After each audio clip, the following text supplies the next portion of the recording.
ಯ ಏನಂ ವ್ಯಕ್ತಿ ಹಂತಾರಂ ಯಶ್ಚೈನಂ ಮನ್ಯತೆ ಹತಂ ಉಭೌ ತೌ ನ ವಿಜಾನೀತೋ ನಾಯಂ ಹಂತಿ ನ ಹನ್ಯತೆ ನ ಜಾಯತೆ ಮ್ರಿಯತೆ ವಾ ಕದಾಚಿನ್ ನಾಯಂ ಭೂತ್ವಾ ಭವಿತಾ ವಾ ನ ಭೂಯಃ ಅಜೋ ನಿತ್ಯ ಶಾಶ್ವತೋಯಂ ಪುರಾಣೋ ನ ಹನ್ಯತೆ ಹನ್ಯಮಾನೇ ಶರೀರೋ ನೈನಂ ವೇದಾವಿನಾಶಿನಂ ನಿತ್ಯಂ ಯಯೇನಮಜಮವ್ಯಯಂ ಕಥಂ ಸಃ ಪುರುಷಃ ಪಾರ್ಥ ಕಂಘಾತಯತಿ ಹಂತಿಕಂ ವಾಸಾಂಸಿ ಜೀರ್ಣಾನಿ ಯಥಾ ವಿಹಾಯ ನವಾನಿ ಗೃಹ್ಣಾತಿ ನರೋಪರಾಣಿ ತಥಾ ಶರೀರಾಣಿ ವಿಹಾಯ ಜೀರ್ಣಾ ಅನ್ಯಾನಿ ಸಂಯಾತಿ ನವಾನಿ ಗೇಹಿ ನೈನಂ ಛಿಂದಂತಿ ಶಸ್ತ್ರಾಣಿ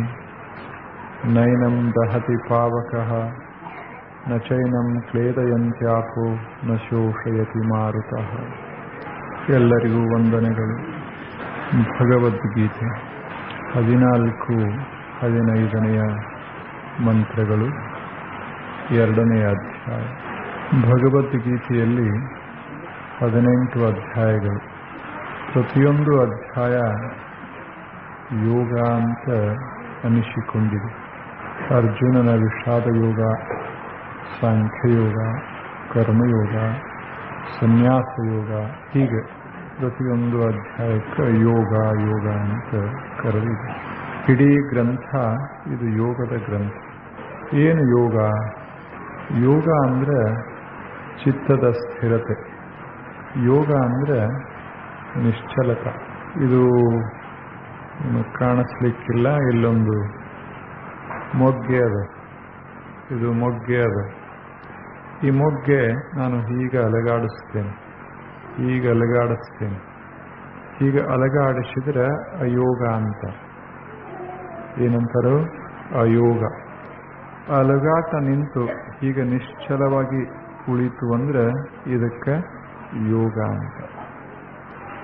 ಆ ಬಳಿಕ ಇದು ಮಲ್ಲಿಗೆಯ ಹೂವ, ಮೊಗ್ಗೆ ಅದು.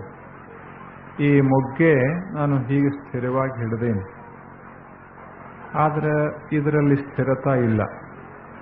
ಯಾಕೆ ಸ್ಥಿರತಾ ಇಲ್ಲ? ಇದು ಈಗ ಅರಳೋ ಪ್ರಯತ್ನ ನಡೆಸುತ್ತೆ. 1 ತಾಸು, 2 ತಾಸು, 3 ತಾಸುಗಳ ನಂತರ ಇದು ಹೀಗಿರುವುದಿಲ್ಲ. ಏನಾಗ್ತದೆ? ಈ ಹೂವ, ಈ ಮೊಗ್ಗೆ ಅರಳುತ್ತದೆ. ಅಂದ್ರೆ ಅರಳುವ ಕ್ರಿಯಾ ಈ ಕ್ಷಣಕ್ಕೆ ನಮಗೆ ಕಾಣಿಸ್ದೇ ಇದ್ರೂ ಇದರೊಳಗೇನದ? ಅರಳುವ ಕ್ರಿಯಾ ಸಾಗ್ಯದ, ಅದು ಚಲಿಸ್ತಾ ಅದ. ಹೀಗೆ ಚಲಿಸೋದಕ್ಕೆ ಕಾಲದೊಳಗೆ ಚಲಿಸೋದು ಅಂತಾರೆ, ಹೀಗೆ ಚಲಿಸೋದಕ್ಕೆ ದೇಶದೊಳಗೆ ಚಲಿಸೋದು ಅಂತ. ಸ್ಪಷ್ಟ ಅನ್ನಿಸ್ತದ? ಒಂದು ಸ್ಥಾನದಿಂದ ಇನ್ನೊಂದು ಸ್ಥಾನಕ್ಕೆ ನಾವು ಹೂವಿನ ಮೊಗ್ಗೆಯನ್ನ ಓದೆ, ಇದಕ್ಕೆ ಚಲನ. ಎಂಥ ಚಲನ? ಸ್ಥಾನ ಚಲನ. ಇದು ಹೀಗೆ ನಿಲ್ಲಿಸ್ತೆ ಅಂದ್ರೆ ಇದಕ್ಕೆ ಸ್ಥಾನ ಯೋಗ. ಆ ಬಳಿಕ ಹೀಗೆ ನಿಲ್ಲಿಸ್ದಾಗಲೂ ಸಹಿತ ಇದರೊಳಗೆ ಬದಲಾವಣೆ ಆಗ್ತಾ ಸಾಗ್ಯದ. ಮೊಗ್ಗೆ ಮೊಗ್ಗೆಯಾಗಿರೋದಿಲ್ಲ, ಮೊಗ್ಗೆ ಹೂವಾಗ್ತದೆ. ಮೊಗ್ಗೆ ಹೂವಾಗಬೇಕಾದ್ರೆ ಪ್ರತಿ ಕ್ಷಣ ಮೊಗ್ಗೆಯೊಳಗ ಬದಲಾವಣೆ ಆಗಬೇಕಾಗ್ತದೆ. ಒಂದು ಕ್ಷಣದಲ್ಲಿಯೇ ಮೊಗ್ಗೆ ಹೋಗಿ ಹೂವಾಗೋದಿಲ್ಲ. ಪ್ರತಿ ಕ್ಷಣ ಕ್ಷಣ ನಿಧಾನವಾಗಿ ನಿಧಾನವಾಗಿ ಒಳಗಿನಿಂದ ಯಾರು ಎತ್ತರ ಗೊತ್ತಿಲ್ಲ ನೋಡಿ. ಅಷ್ಟ ಆಶ್ಚರ್ಯದ. ಇವು ಪಕಳೆಗಳನ್ನು ನಾವು ಹಿಂಗೆ ತೆಗಿಲಿಕ್ಕೆ ಹೋದ್ರೆ ಬರುವುದಿಲ್ಲವು. ಆದ್ರೆ ತಮ್ಮಷ್ಟಕ್ಕೆ ತಾವ ಹೀಗೆ ಅರಳಿ ನಿಲ್ತಾವ. ಏನೋ ಒಂದು ಒಳಗೆ ಕಾರ್ಯ ಸಾಗಿದೆ, ಏನೋ ಅದ್ಭುತ ಕಾರ್ಯ ಸಾಗಿದೆ. ಹೀಗೇನು ಒಳಗ ಪರಿವರ್ತನೆ ಸಾಗ್ತಾದ. ಇಂಥ ಪರಿವರ್ತನೆಗೆ ಕಾಲ ಅಯೋಗ ಅಂತಾರೆ. ಈ ಪರಿವರ್ತನೆ ನಿಂತು ಹೋಯಿತು ಅಂದ್ರೆ ಅದಕ್ಕೆ ಕಾಲಯೋಗ, ಸ್ಥಾನಯೋಗ, ಕಾಲಯೋಗ. ಯೋಗ ಅಂದ್ರೇನು? ನಿಲ್ಲೋದು, ಕಾಲದ ಕೂಡ ಹರಿಲಾರದೆ ನಿಂತು ಬಿಡೋದು, ದೇಶದಲ್ಲಿ ಚಲಿಸದೆ ನಿಂತು ಬಿಡೋದಕ್ಕೆ ಯೋಗ. ಮನಸ್ಸು ಹಾಗೆ ವಸ್ತುಗಳಿಂದ ವಸ್ತುಕ್ಕೆ ಚಲಿಸುವಂಥ ಮನಸ್ಸ ಸ್ವಲ್ಪ ನಿಂತಿತು ಅಂದ್ರೆ ಅದಕ್ಕೆ ಯೋಗ ಅಂತ.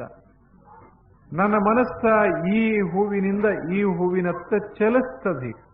ನನ್ನ ಮನಸ್ಸ ಈಗಿನ ಕಾಲದಿಂದ ಮುಂದಿನ ಕಾಲದತ್ತ ಚಲಿಸ್ತದ.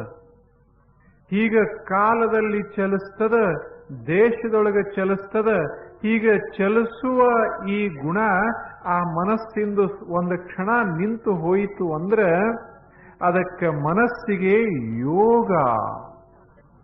ಇಂಥ ಮನಸ್ಸು ಯಾವಾಗ ಯೋಗಗೊಳ್ಳುತ್ತದ ಆ ಕ್ಷಣಕ್ಕೆ ವಸ್ತುವಿನ ದರ್ಶನ ಆಗ್ತದೆ.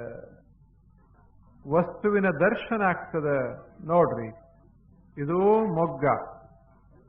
ನನ್ನ ಮನಸ್ಸ ಈ ವಸ್ತುವಿನ ದರ್ಶನ ಮಾಡ್ಕೋಬೇಕಾದ್ರೆ, ಈ ಮೊಗ್ಗೆಯ ದರ್ಶನ ಮಾಡ್ಕೋಬೇಕಾದ್ರೆ ಏನ್ ಮಾಡಬೇಕಾಗ್ತದೆ? ಮನಸ್ಸ ಆ ಕಡೆ ಈ ಕಡೆ ಆ ಕಡೆ ಈ ಕಡೆ ಹರಿದಾಡೋದು ನಿಲ್ಲಬೇಕಾಗ್ತದೆ. ಒಂದು ಕ್ಷಣ ಈ ಕೈಯೊಳಗಿರುವಂಥ ಮೊಗ್ಗಿನೊಳಗೆ ಮನಸ್ಸ ಹೀಗೆ ನಿಂತಿತು ಅಂದ್ರೆ ಆ ಕ್ಷಣಕ್ಕೆ ಈ ಹೂವಿನ ಜ್ಞಾನ ನನಗುಂಟಾಗ್ತದೆ.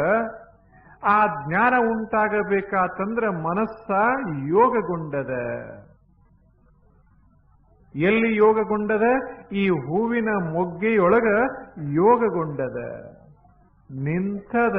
ಸಾದಾ ನಮ್ಮ ಹಳ್ಳಿ ಭಾಷಾದೊಳಗ ಯೋಗ ಅಂದ್ರೆ ನಿಲ್ಲೋದು, ಅಯೋಗ ಅಂದ್ರೆ ಚಲಿಸೋದು, ಯೋಗ ಅಂದ್ರೆ ನಿಲ್ಲೋದು. ಹಾಗೆ ಮನಸ್ಸ ಇಲ್ಲಿ ನಿಂತಿತು ಅಂದ್ರೆ ಇದರ ಜ್ಞಾನ ಉಂಟಾಗ್ತದೆ. ಈಗ ನೀವು ಬೇಕಾದ್ರೆ ನೋಡ್ರಿ, ಒಂದು ಕನ್ನಡಿ ಅದ. ಕನ್ನಡಿ ಸದೈವ ಚಲಿಸ್ತಾ ಚಲಿಸ್ತಾ ಇತ್ತು ಅಂದ್ರೆ ಮುಖ ಸ್ಪಷ್ಟವಾಗಿ ಕಾಣುವುದಿಲ್ಲ. ಅಂದ್ರೆ ನಮ್ಮ ಮುಖದ ಯೋಗ ನಮಗುಂಟಾಗಬೇಕಾಗಿತ್ತು ಅಂದ್ರೆ ಆ ಕನ್ನಡಿ ನಿಲ್ಲಬೇಕಾಗ್ತದೆ. ಹಾಗೆ ಮನಸ್ಸಿಗೆ ಈ ವಸ್ತುವಿನ ಜ್ಞಾನ ಆಗಬೇಕಾಗಿತ್ತು ಅಂದ್ರೆ ಮನಸ್ಸ ಈ ವಸ್ತುವಿನೊಳಗೆ ನಿಲ್ಲಬೇಕಾಗ್ತದೆ. ಹೀಗೆ ನಿಲ್ಲಿಸುವ ಕ್ರಿಯೆಗೆ ಯೋಗ ಸಾಧನ. ಯೋಗ ಸಾಧನ. ಯೋಗ ಬಹಳ ದೊಡ್ಡ ಶಬ್ದ, ಎಲ್ಲರೂ ಕೇಳಿರ್ಬೇಕು ನೀವು. ಬಹಳ ದೊಡ್ಡ ಶಬ್ದ, ಆದ್ರೆ ನಾ ಹೇಳೋದು ಬಹಳ ಸುಲಭ, ಸುಮ್ಮನೆ ಸಹಜ. ಇದರಲ್ಲಿ ಮನಸ್ಸು ನಿಂತು ಇದಕ್ಕೆ ಕಾಣಿಸ್ತದೆ. ನಾನು ಹೇಳ್ತಾ ಇರುವಂತಹ ಶಬ್ದಗಳಲ್ಲಿ ಮನಸ್ಸ ನಿಂತಿತು ಅಂದ್ರೆ ಅದಕ್ಕೆ ಶಬ್ದ ಯೋಗ. ಶಬ್ದ ಯೋಗ, ಶಬ್ದದ ದರ್ಶನ ಉಂಟಾಗ್ತದೆ. ಕಿವಿ ಅದಾವಂತ ತಿಳ್ಕೊಂಡು ಎಲ್ಲರಿಗೆ ನಾ ಹೇಳೋದು ಕೇಳಿಸೋದಿಲ್ಲ. ಬುದ್ಧದ ಅಂತ ತಿಳ್ಕೊಂಡು ಎಲ್ಲರಿಗೆ ನಾ ಹೇಳೋದು ತಿಳಿಯೋದಿಲ್ಲ. ಯಾಕೆ?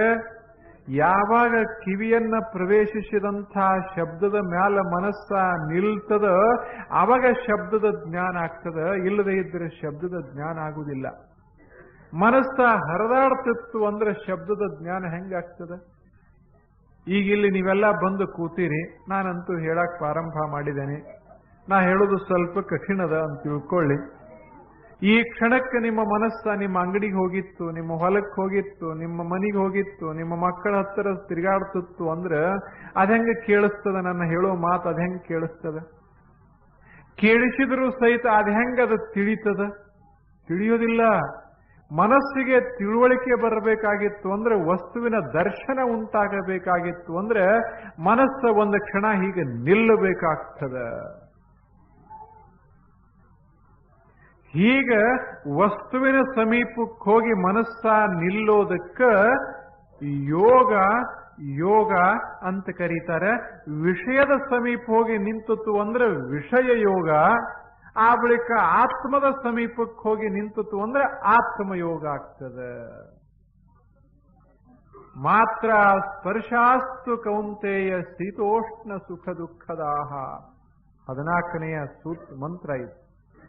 ಮಾತ್ರ ಸ್ಪರ್ಶಾಸ್ತು ಕೌಂತೆಯ ಶೀತ ಉಷ್ಣ ಸುಖ ದುಃಖದಾಹ ಆಗಮ ಅಪಾಯಿನಾಹ ತಾನ್ ತಿತಿಕ್ಷಸ್ವ ಭಾರತ.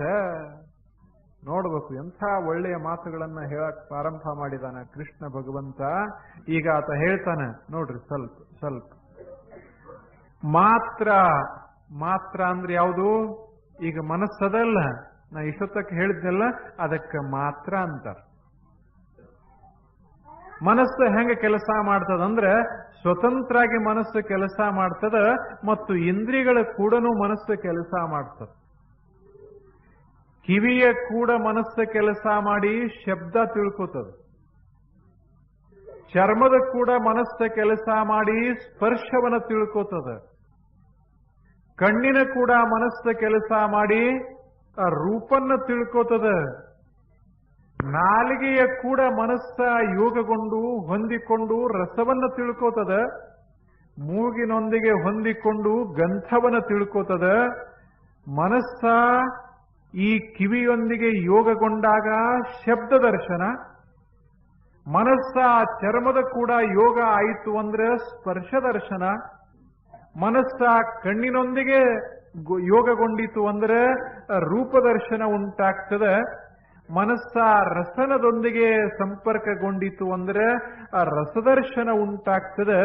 ಮನಸ್ಸ ಮೂಗಿನೊಂದಿಗೆ ಸಂಪರ್ಕಗೊಂಡಾಗ ಗಂಧದರ್ಶನ ಉಂಟಾಗ್ತದೆ. ಇವಕ್ಕ ವಿಷಯಗಳು ಅಂತ ಕರೀತಾರೆ. ಯಾವ್ಯಾವ ವಿಷಯ? ಶಬ್ದ ವಿಷಯ, ಸ್ಪರ್ಶ ವಿಷಯ, ರೂಪ ವಿಷಯ, ರಸ ವಿಷಯ, ಗಂಧ ವಿಷಯ. ಎಷ್ಟದು ಇವು? 5. ಇವಕ್ಕ 5 ಪಂಚ ವಿಷಯಗಳು ಅಂತ ಕರೀತಾರೆ. ಈ ಪಂಚ ವಿಷಯಗಳೊಳಗ ಮನಸ್ಸು ತಲ್ಲೀನಾಗಿತ್ತು ಅಂದ್ರೆ ಪಂಚಿಕ ಪ್ರಾಪಂಚಿಕ ಅಂತಾರ. ಅರ್ಥ ಆಗ್ತದೆ? ನಾವು ಪ್ರಪಂಚ ಮಾಡ್ತೇವಿ ಅಂದ್ರೆ ಹೆಂಡತಿ ಕಟ್ಕೊಂಡು ಪ್ರಪಂಚ ಅಲ್ಲ, ಮಕ್ಕಳು ಕಟ್ಕೊಂಡು ಪ್ರಪಂಚ ಅಲ್ಲ. ಈ ಶಬ್ದದೊಳಗ, ಸ್ಪರ್ಶದೊಳಗ, ರೂಪದಾಗ, ರಸದಾಗ, ಗಂಧದಾಗ ಮನಸ್ಸ ಹೀಗ ವಿಷಯ ಆ ಪಂಚ ವಿಷಯಗಳಲ್ಲಿ ಮನಸ್ಸ ಹೀಗೆ ಹೊಂದಿಕೊಂಡಿತ್ತು ಅಂದ್ರೆ ಅದಕ್ಕೇನಂತಾರೆ? ಪ್ರಾಪಂಚಿಕ ಮನಸ್ಸ. ಅಂದ್ರೆ ಪಂಚದೊಳಗ ಹೊಂದಿಕೊಂಡಿರುವಂಥ ಪ್ರಾಪಂಚಿಕ ಮನಸ್ಸ. ಇಂಥ ಮನಸ್ಸ ನನಗಿದ್ರೆ ನಾ ಪ್ರಾಪಂಚಿಕ, ಇಂಥ ಮನಸ್ಸ ನಿಮಗಿದ್ರೆ ನೀವು ಪ್ರಾಪಂಚಿಕರು. ಹೆಂಡತಿ ಇರಬಹುದು, ಇರ್ಲಿಕ್ಕಿಲ್ಲ, ಪ್ರಪಂಚ ಇರ್ತದ ಮನುಷ್ಯಾಗ. ನಿಮಗ ಲಗ್ನ ಆಗ್ಯದ, ನನಗೆ ಆಗಿಲ್ಲ. ಆದ್ರೆ ಪ್ರಪಂಚಕ್ಕೆ ನಾನು ಇರಬಹುದು. ಯಾಕೆ? ಮನಸ್ಸ ಬರೇ ಕೇಳೋದರಾಗ, ಮಸ್ತಾಗಿ ಕೇಳೋದರಾಗ, ತಿನ್ನೋದರಾಗ, ಮೂಸೆ ನೋಡೋದರಾಗ, ಮುಟ್ಟೋದರಾಗ ಮನಸ್ಸ ತನ್ಮಯಾಗಿತ್ತು ಅಂದ್ರೆ ನಾನು ಪ್ರಾಪಂಚಿಕ. ಈ ಪಂಚ ವಿಷಯಗಳಲ್ಲಿ ನಿಮ್ಮ ಮನಸ್ಸ ತೊಡಗಿತ್ತು ಅಂದ್ರೆ ನೀವು ಪ್ರಾಪಂಚಿಕರು. ವಸ್ತುಗಳ ಮ್ಯಾಗ ಪ್ರಪಂಚ ಅಲ್ಲ, ಮನಸ್ಸು ಎದರೊಳಗೆ ಯೋಗ ಆಗ್ತದೆ ಅದರ ಮ್ಯಾಲ ಪ್ರಪಂಚ ನಿಷ್ಪ್ರಪಂಚ. ಅದಕ್ಕೆ ನಾವು ಪ್ರಾಪಂಚಿಕರು ಅಂತ ನಾವು ಹೇಳುವಾಗ ಸ್ವಲ್ಪ ಯೋಚನೆ ಮಾಡಿ ಹೇಳಬೇಕು. ಹೆಂಗ್ ಹೇಳಬೇಕು? ವಿಷಯಗಳಲ್ಲಿ ಮನಸ್ಸು ತಲ್ಲೀನಾಗಿತ್ತು, ನಾವು ಪ್ರಾಪಂಚಿಕರು. ನಾ ಇಲ್ಲದೆ ಇದ್ರೆ ಪ್ರಾಪಂಚಿಕರಲ್ಲ. ಈ ಕ್ಷಣಕ್ಕೆ ನೀವೆಲ್ಲ ಇಲ್ಲಿ ಕೂತೀರಿ. ಈ ಕ್ಷಣಕ್ಕೆ ಮನಸ್ಸು ವಿಷಯಗಳೊಂದಿಗೆ ತಲ್ಲೀನಾಗಿದೇನು? ಇಲ್ಲ. ಈಗೇನರೇ ಪ್ರಾಪಂಚಿಕ ಶಬ್ದದ ಏನು? ಇಲ್ಲ. ಈಗೇನ್ರೆ ಸ್ಪರ್ಶ, ಮಕ್ಕಳ ಸ್ಪರ್ಶದ ಏನು? ಇಲ್ಲ. ಈಗ ಆ ರೂಪದ ಏನು? ಹೆಂಡತಿಯ ರೂಪದ ಏನು? ಇಲ್ಲ. ಈಗ ರಸ ಇಲ್ಲ, ಈಗ ಗಂಧ ಇಲ್ಲ. ಬರೇ ಆತ್ಮದ ಪರವಾದಂಥ ಮಾತುಗಳನ್ನ ಕೇಳೋದರಾಗ ಮನಸ್ಸು ಮಗ್ನಾಗ್ಯದಲ್ಲ. ಆದ್ದರಿಂದ ನೀವೆಲ್ಲ ನಿಷ್ಪ್ರಾಪಂಚಿಕರು, ಸನ್ಯಾಸಿಗಳು. ಯಾಕೆ? ಮನಸ್ಸ ವಿಷಯಗಳನ್ನ ಸನ್ಯಸ್ತಗೊಳಿಸ್ತು ಅಂದ್ರೆ ಆ ಮನುಷ್ಯಗ ಸನ್ಯಾಸಿ ಅಂತ ಕರೀತಾರೆ.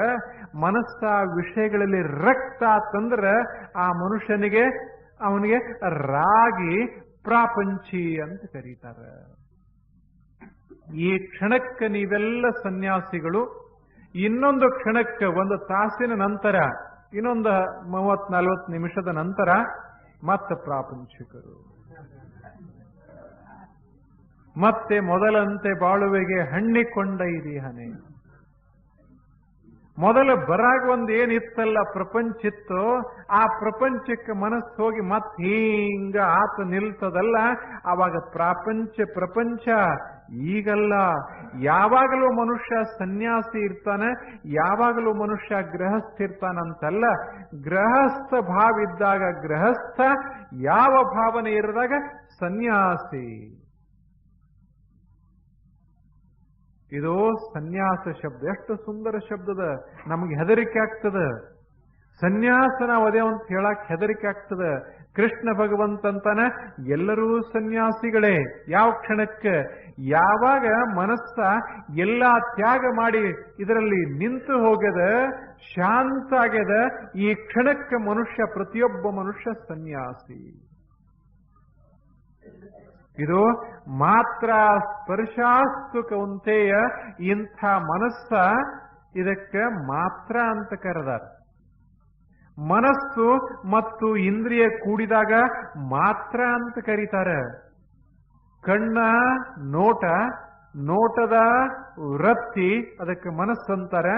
ನೋಡುವ ವೃತ್ತಿಗೆ ಮಾತ್ರ, ಕೇಳುವ ವೃತ್ತಿಗೆ ಮಾತ್ರ, ಮುಟ್ಟುವ ವೃತ್ತಿಗೆ ಮಾತ್ರ, ನೋಡುವ ವೃತ್ತಿಗೆ ಮಾತ್ರ, ಇದಕ್ಕೆ ಮಾತ್ರ ಅಂತ.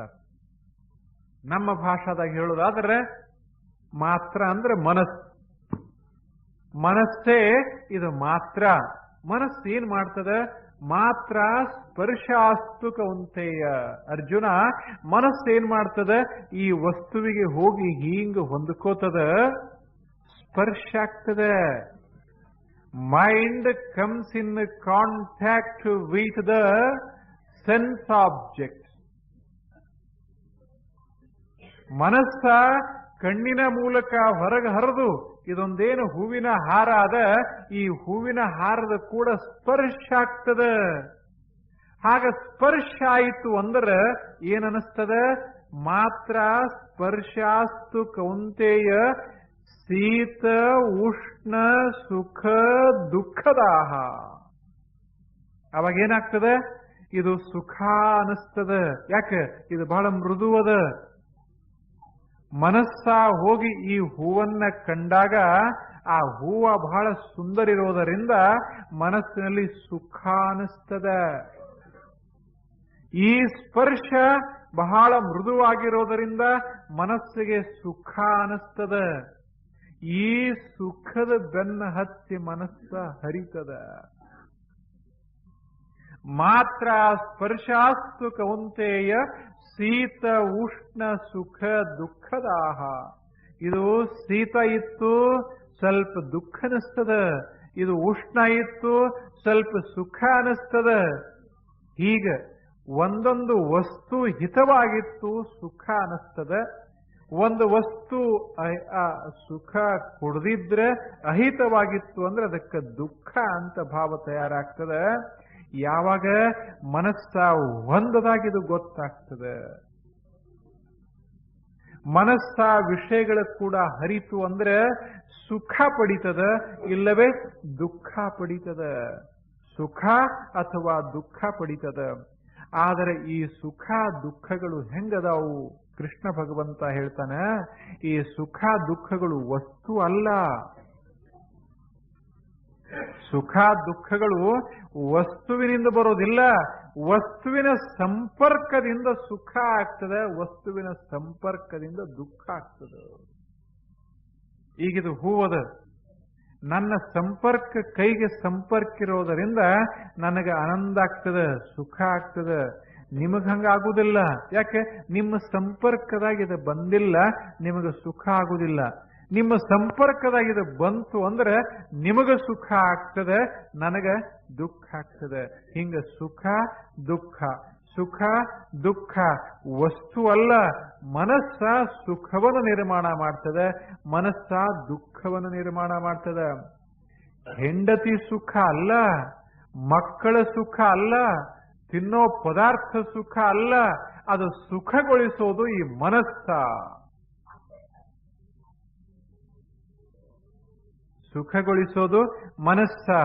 ಈಗ ನೋಡ್ರಿ, ಚಳಿಗಾಲ ಬಂತು. ಚಳಿಗಾಲ ಬಂದ ಕೂಡಲೇ ಚಳಿ ತಂಪ ನಮಗೇನು ಕೊಡ್ತದೆ? ತಂಪದ. ಆದ್ರೆ ಏನುಂಟು ಮಾಡ್ತದೆ? ದುಃಖ ಮಾಡ್ತದೆ.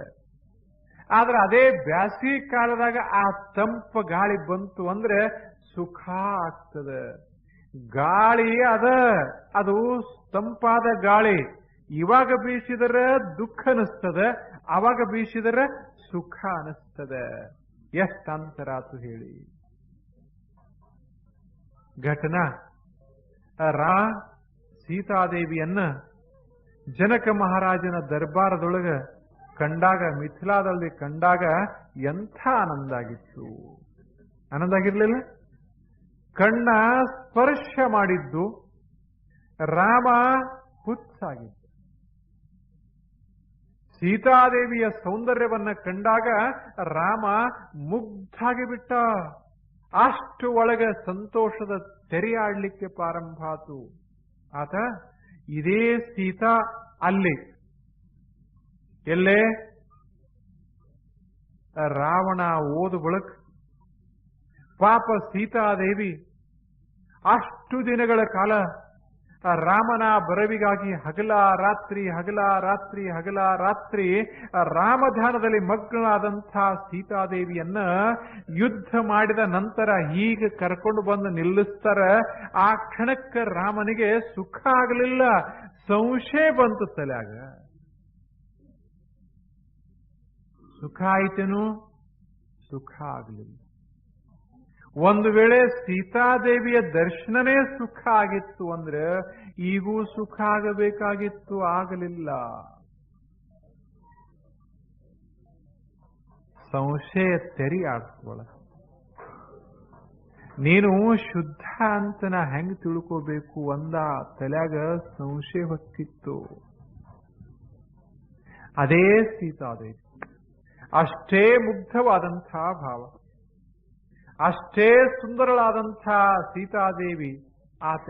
ಆಕೆಯ ದೇಹ ಅಷ್ಟೇ ಸುಂದರ. ಒಳಗ ರಾಮ ಪ್ರೇಮ ತುಂಬಿ ತುಂಬಿ ಉಕ್ಕುತ್ತದ.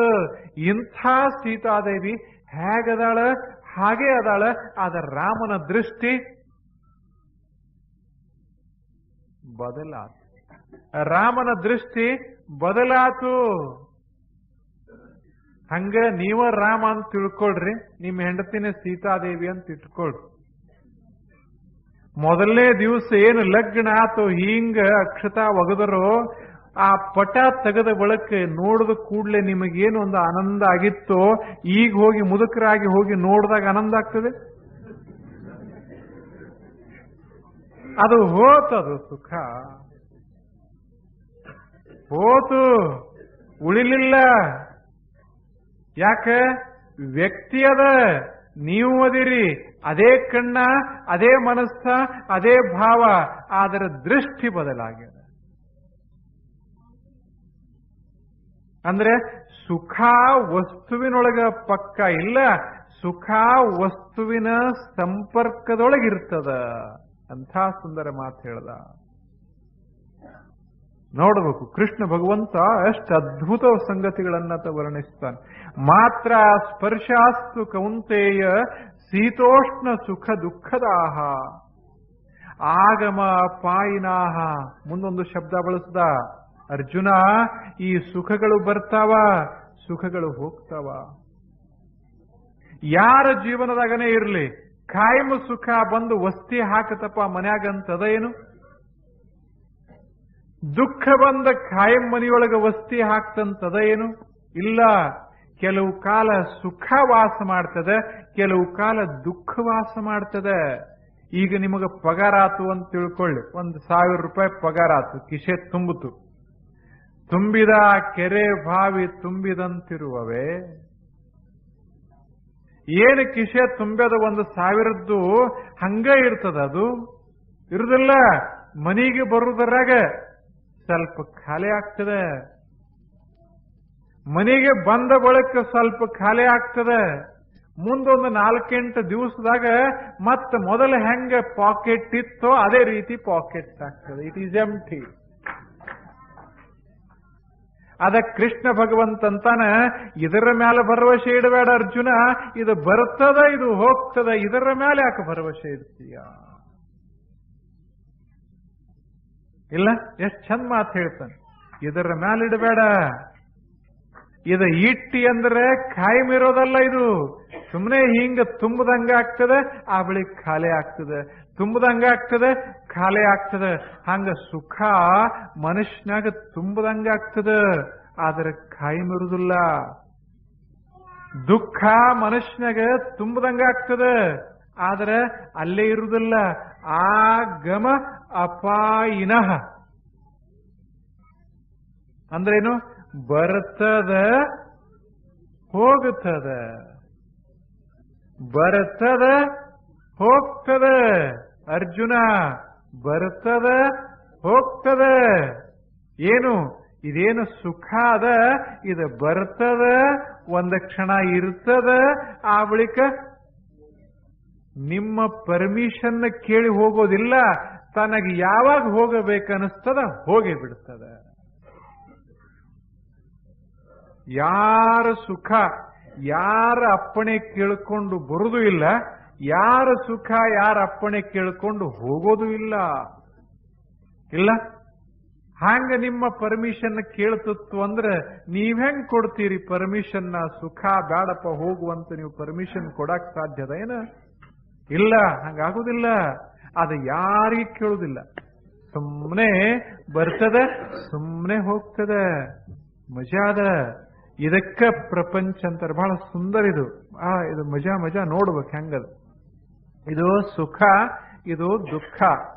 ಇನ್ನ ಕೃಷ್ಣ ಭಗವಂತ ಇನ್ನೊಂದು ಮಾತನ್ನ ಹೇಳ್ತಾನೆ, ಯಾರ್ಯಾರಿಗೆ ಮನಸ್ಸದ ಅವ್ರಿಗೆಲ್ಲ ಸುಖ ಅದ, ಅವ್ರಿಗೆಲ್ಲ ದುಃಖ. ಏನಪ್ಪಾ ಸ್ವಾಮಿಗಳದಾರ, ಆರಾಮದಾರ, ಆದ್ದರಿಂದ ಅವರಿಗೆ ದುಃಖ ಇಲ್ಲ ಅಂತಿಲ್ಲ. ಅವರಿಗೆ ಮನಸ್ಸದ, ಅವರಿಗೆ ದುಃಖ ಆಗ್ತದೆ. ಇವರೇನು ಪ್ರಪಂಚಗಾರದಾರ, ದುಃಖಿಗಳದಾರ ಅಂತ ಹಿಂಗಿಲ್ಲ.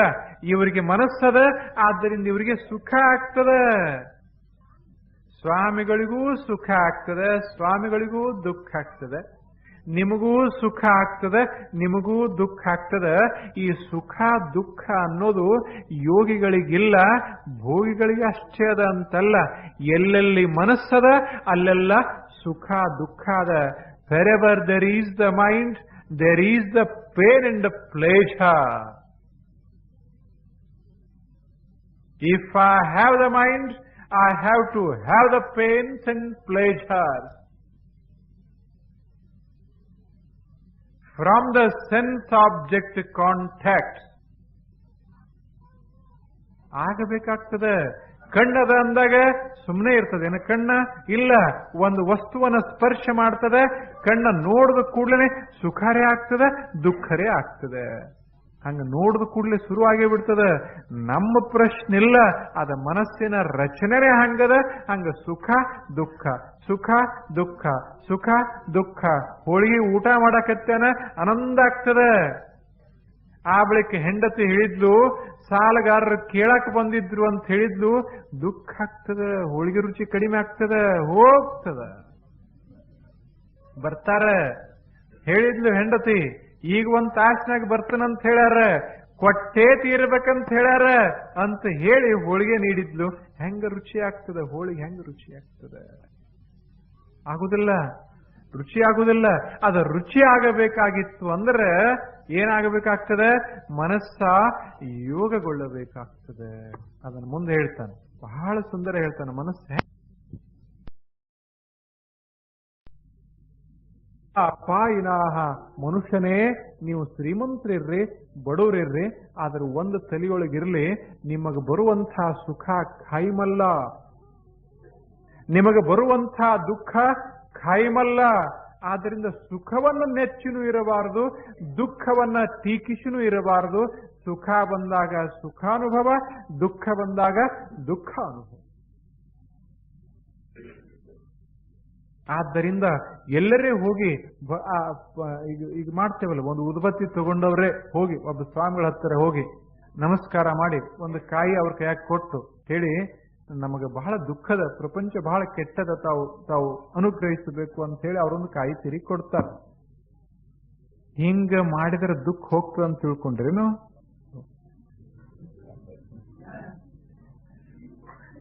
ಹಂಗ ಹೋಗಿತ್ತು ಅಂದ್ರೆ ಕಾಯಿ ತಗೊಂಡವ್ರಿಗೆಲ್ಲ ಹೋಗೇ ಬಿಡ್ತುತ್ತದು. ಹಂಗ ಆಗುದಿಲ್ಲ.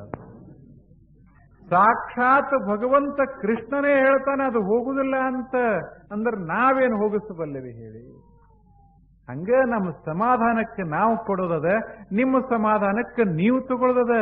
ಅದು ತಾತ್ಪೂರ್ತಿಕ ಸಮಾಧಾನವೇ ವಿನಃ ಖಾಯಿಂ ಮನುಷ್ಯನಿಗೆ ಸಮಾಧಾನ ಸಿಗಬೇಕಾಗಿತ್ತಂದ್ರೆ ಭಗವದ್ಗೀತೆಯನ್ನ ಅನುಷ್ಠಾನ ಮಾಡಬೇಕಾಗ್ತದೆ. ಈಗೇನು 1 ತಿಂಗಳು ಕೇಳ್ತೀರಿ, ಅದನ್ನ ಅನುಷ್ಠಾನ ಮಾಡಬೇಕಾಗ್ತದೆ. ಅವಾಗ ಕಾಯಮ ದುಃಖ ಮರೆಯಾಗ್ತದೆ. ಅಲ್ಲಿ ತಕ್ಕ ಹೋಗುದಿಲ್ಲ, ನೀವು ಬೇಕಾದಲ್ಲಿ ಹೋಗ್ರಿ. ನೀವು ಶ್ರೀಗಿರಿಗೆರೆ ಹೋಗ್ರಿ ಅಥವಾ ಈ ಗಿರಿಗೆರೆ ಹೋಗ್ರಿ, ಎಲ್ಲಿ ಹೋದರೂ ಏನಾಗ್ತದೆ. ಭಗವಂತ ಕೃಷ್ಣನೇ ಹೇಳ್ತಾನೆ, ಅರ್ಜುನ ನಮ್ಮದ ಜೀವನ ನೋಡು, ನಮಗೂ ಎಷ್ಟು ಸುಖ ನಮಗೂ ಎಷ್ಟು ದುಃಖ. ನಮ್ಮ ಮಕ್ಕಳು ನಮ್ಮ ಮಾತು ಕೇಳ್ದಂಗೆ ಸರಿ ಕುಡ್ಕೊಂಡು ಅಲ್ಲಿ ಮನ್ಯಾಗ ಅದಾರ, ನಮಗರೆ ಹೆಂಗ ಸುಖ ಆಗ್ತದೆ ಹೇಳಿ ಅಂದಾರ ಕೃಷ್ಣ. ಕೃಷ್ಣನ ಜೀವನದಾಗ ಸುಖ ಪಕ್ಕ ಸಿಗುದಿಲ್ಲ ಅಂದಾಗ ನಾವ್ಯಾವ ಕೃಷ್ಣರಪ್ಪ, ನಾವ್ಯಾವ ಕೃಷ್ಣ? ನಾವನಿಗೆ ಸಿಗಲಾರದಂತಹ ಸೌಖ್ಯ ನಮಗೆ ಸಿಕ್ಕು ಶಾಶ್ವತವಾಗಿ ಉಳಿಸಬೇಕಂದ್ರೆ ಅದು ಹೆಂಗ್ ಸಾಧ್ಯದ? ಸಾಧ್ಯ ಆಗುದಿಲ್ಲ. ಒಂದು ಸಣ್ಣ ಉದಾಹರಣೆ ನೋಡ್ರಿ, ನೀವೆಲ್ಲ ಒಕ್ಕಲಿಗರು, ನಿಮಗ್ ಗೊತ್ತದ. ಹಿಂಗೊಂದು ಒಂದು ಕಡಗಾಯ ಅಂತ ಆಗ್ತದ, ಆಗುದಿಲ್ಲ? ಪಲ್ಲಾಗ ಒಂದು ಕಡಗಾಯ ಅಂತ ಆಗ್ತದ, ತಿಂದು ನೋಡ್ರಿ ಕೆಟ್ಟ ಕಹಿ ಇರ್ತದ. ಆ ಬಳಿಕ ಇದು ಕಾಯಮ ಕಹಿ ಅದ ಇದು ಇಲ್ಲ. ಮುಂದೊಂದು 8 ದಿವಸ ಬಿಟ್ಟು ಹೋಗಿ ನೋಡ್ರಿ, ಸವಿಯಾಗಿರ್ತದ, ಪುಟ್ಟಿಕಾಯಿ ಆಗಿರ್ತದ, ಸವಿಯಾಗಿರ್ತದ.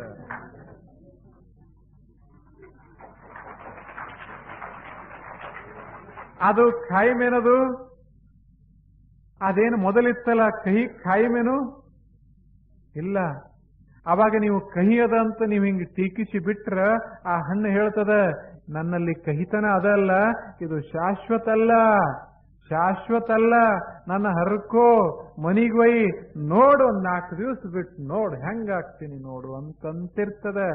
ಕಹಿನೇ ಸಿಹಿ ಆಗ್ತದ ಇಲ್ಲ? ಕಹಿಯೇ ಸಿಹಿ ಆಗ್ತದ. ಕಹಿ ಹೋಗಿ ಸಿಹಿ ಬರುವುದಿಲ್ಲ, ಕಹಿನೇ ಸಿಹಿ ಆಗ್ತದೆ. ಹಂಗ ದುಃಖ ಹೋಗಿ ಸುಖ ಬರುವುದಿಲ್ಲ, ದುಃಖವೇ ಸವಿ ಆಗ್ತದೆ, ಅದು ಸುಖ ಆಗ್ತದೆ. ಇಷ್ಟಾತಲ್ಲ, ಮುಂದೆ ಇದು ಸವಿ ಆಗ್ಯದ ಬಾ ಅಂತ ತಿಳ್ಕೊಂಡು ಅದಕ್ಕೆ ನೆಚ್ಚಿಕೊಂಡಿರಿ. ಹಂಗೂ ಇಲ್ಲ, ಬಹಳ ದಿವಸ ಇಡಂಗಿಲ್ಲ ಅದನ್ನ. ಯಾವುದು ಪುಟ್ಟಿಕಾಯಿ ಬಹಳ ದಿವಸ ಇಡಂಗಿಲ್ಲ. ಮುಂದೆ ನೀವು ಹಂಗ ಇದು ಚಲೋ ಸವಿ ಅದಂತ ತಿಳ್ಕೊಂಡು ಹಂಗ ಇಟ್ರ ಅದ ಕೆಟ್ಟ ಹುಳಕ್ಕಾಗಿ ನಾರಾಕ್ ಶುರುವಾಗ್ತದ, ಹೋಗ್ತದ ಅದು ಸವಿ. ಅಂದ್ರೇನು? ಕಹಿನೂ ಶಾಶ್ವತ ಅಲ್ಲ, ಸವಿನೂ ಶಾಶ್ವತ ಅಲ್ಲ, ಎರಡೂ ಅಶಾಶ್ವತ. ಅನಿತ್ಯಾಹ ತಾನ್ ತಿತಿಕ್ಷಸ್ವ ಭಾರತ. ಆದ್ದರಿಂದ ಅರ್ಜುನ, ಸವಿ ಕಹಿ ಶಾಶ್ವತ ಅಂತ ತಿಳ್ಕೋಬೇಡ. ಕಹಿ ಇದ್ದಾಗ ಸವಿ ಬರ್ತದಂತ ತಿಳ್ಕೋ, ಸವಿ ಇದ್ದಾಗ ಮತ್ತಿದು ಕೆಡ್ತದಂತ ತಿಳ್ಕೋ. ಹಿಂಗ ತಿಳ್ಕೊಂಡು ಎಂದ್ರ ಆರಾಮಿರ್ತಿ. ತಿತಿಕ್ಷಸ್ವ ಭಾರತ, ತಡ್ಕೋ ಭಾರತ. ಭಾರತ ಅಂದ್ರೆ ಅರ್ಜುನ, ಭಾರತ ಅಂದ್ರೆ ಹಿಂದೂಸ್ತಾನ ಅಲ್ಲ, ಭಾರತ ಅಂದ್ರೆ ಅರ್ಜುನ. ಅರ್ಜುನ ತಡ್ಕೋ ಒಂದಿಷ್ಟು, ತಡ್ಕೋ ಒಂದಿಷ್ಟು. ಯಾಕ? ಸುಖ ಬರ್ತದ, ದುಃಖ ಬರ್ತದ. ದುಃಖ ಇದ್ದಾಗ ತಾಪ್ ಮಾಡ್ಕೋಬೇಡ. ಯಾಕ? ದುಃಖ ಕಾಯ್ಮಿರುದಿಲ್ಲ, ಹೋಗ್ತದ. ತಡ್ಕೋ ಒಂದಿಷ್ಟು. ಮನ್ಯಾಗ ಅತ್ತಿ ಬಹಳ ತ್ರಾಸ ಕೊಡ್ತಾಳ, ತಾಯಿ ಹೇಳ್ತಾಳ, ಮಗಳಿಗೆ ತಾಯಿ ಹೇಳ್ತಾಳ, ತಡ್ಕೋ ಒಂದಿಷ್ಟು. ಯಾಕ? ಅತ್ತಿ ಕಾಯ್ಮಿರುದಿಲ್ಲ, ಹೋಗ್ತಾಳ, ತಡ್ಕೋ ಒಂದಿಷ್ಟು.